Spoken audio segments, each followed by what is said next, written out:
Hello guys, আপনাদেরকে আজকে নিয়ে আসলাম আমাদের বাংলাদেশের জাতীয় স্মৃতিসৌধ প্রাঙ্গণে।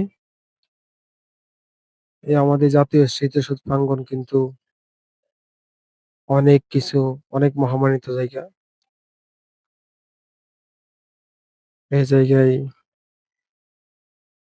দেশে সকল শহীদের স্মরণে নির্মিত হয়েছে আমাদের এই জাতীয় স্মৃতিসৌধ। এখানে দেখতে পাচ্ছেন, এখানে মোটামুটি প্রাঙ্গণ এরিয়াটা অনেক বড়। প্রায় ২৪ একর জায়গা জুড়ে অবস্থিত আমাদের জাতীয় স্মৃতিসৌধ প্রাঙ্গণ। এখানে ফুলের গাছগুলা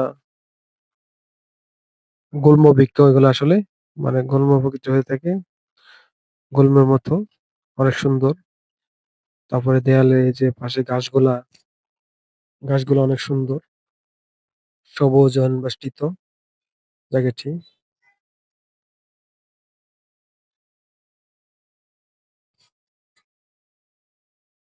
তো গাইস, আপনাদের জন্য চলে আসলাম, ভাবছি যে আপনাদের একটু দেখাই।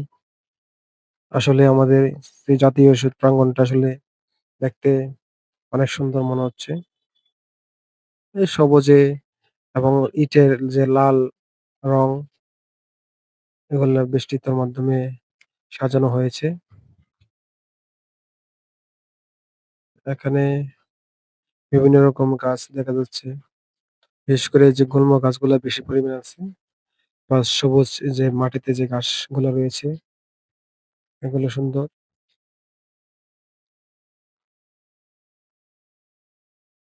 এই যে দেখা যাচ্ছে আমাদের প্রধান আকর্ষণ জাতীয় স্মৃতিসৌধের যে স্তম্ভটি, এই স্তম্ভটি আসলে স্থপতি হলেন শ্রদ্ধেয় মাইনুল হোসেন। উনি এই স্ট্রাকচার স্থপতি অঙ্কন করেছেন, যার মাধ্যমে এটা আজকে দাঁড়িয়ে আছে। এর নির্মাণ কাজ শুরু হয় ১৯৭৮ সালে এবং শেষ হয় ১৯৮২ সালে। মোট ৮৪ একর জায়গা জুড়ে নির্মিত হওয়ার কথা থাকলেও বর্তমানে যে প্রাঙ্গণটি আছে সেটা ২৪ একরের মধ্যে সীমাবদ্ধ রয়েছে।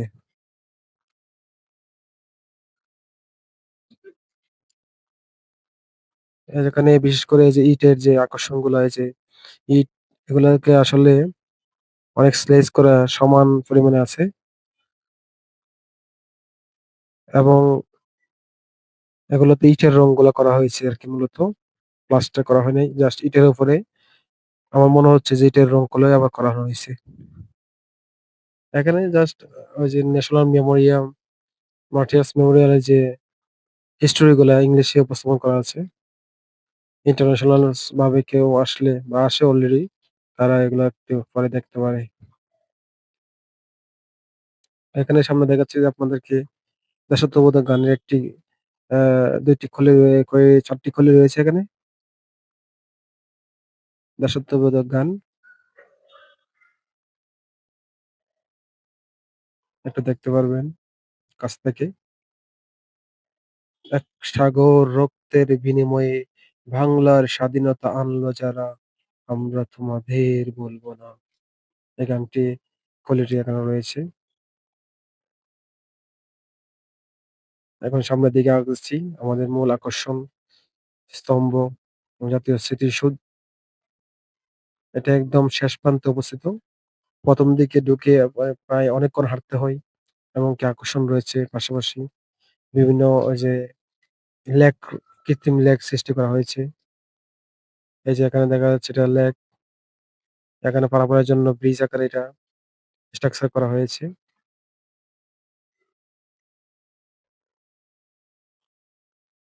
আমরা আস্তে, আস্তে আগাচ্ছি সামনের দিকে।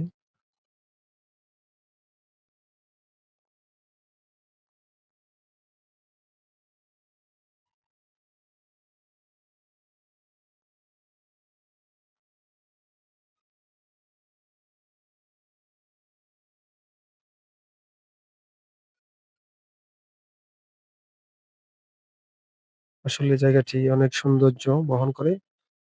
অনেক দর্শক রয়েছে, যদিও এটা অফিসিয়াল কোনো ছুটির দিন নয়। তারপরেও মোটামুটি অনেক দর্শক ছিল। অফিসিয়াল ছুটির দিনে শুক্র, শনিবার বিশেষ করে অনেক দর্শক থাকে। আপনারাও চাইলে ঢাকায় আসলে কোনো কাজে এখানে ঘুরে আসতে পারেন। খোলা আকাশের নিচে সবুজায়ন বেষ্টিত জাতীয় স্মৃতিসৌধ এরিয়া, বিভিন্ন গুল্ম গাছ রয়েছে। ফ্যামিলি নিয়ে আসতে পারবেন। এখানে জায়গাটি অনেক সুন্দর রাখা হয়। কোনো অসামাজিক কার্যকলাপ এখানে হয় না। কারণ এখানে এগুলো সবগুলো নোটিশে বলে দেওয়া আছে। এটা সম্মানিত একটা জায়গা। জাতীয় স্মৃতিসৌধ এরিয়া, তাই পার্ক আর এটার মধ্যে ব্যবধান রয়েছে।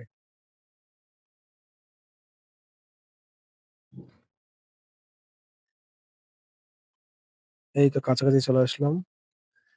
এখন মূল যে ভবন, স্তম্ভ সেটার পাশে কাছাকাছি চলে আসছি।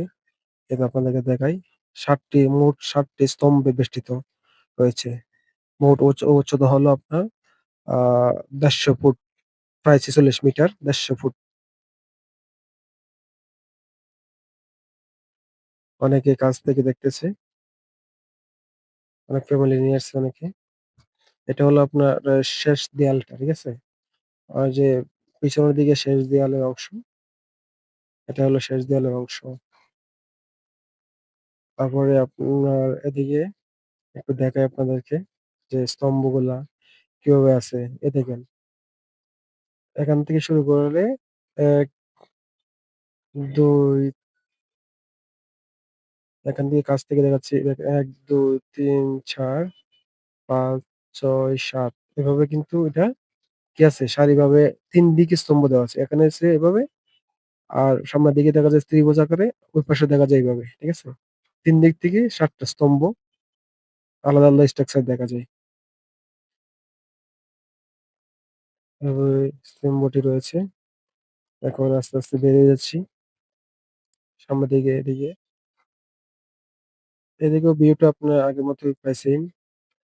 গুল্ম গাছগুলো রয়েছে, ঘাস রয়েছে। আসলে এটা কিন্তু দেশের একটা প্রকৃতি বহন করে। বাংলাদেশের সবুজ শ্যামলার যে দেশ, রক্তে রঞ্জিত হয়েছে দেশটি, সেটা কিন্তু প্রকৃতির এখানে তুলে ধরা হয়েছে। এবং ইটের রংগুলা লালচে কালারের রয়েছে এবং সাথে রয়েছে ঘাস সবুজ। আমাদের জাতীয় পতাকা কিন্তু সেম স্ট্রাকচারে। মধ্যে লাল বৃত্ত, তারপরে সবুজ রয়েছে। এটাও সেম। জাতীয় প্রতীকের সাথে সমন্বয় করে, জাতীয় ভাবমূর্তির সাথে একই করে এটাকে উপস্থাপন করা হয়েছে। এখানে হলো আপনার সামনের দিকে এটা হলো মসজিদ একদম। মসজিদের যে প্রাঙ্গনটা, এখানে এই গাছগুলো সারিবদ্ধ আছে, নারকেল গাছ। এটা হলো মসজিদ।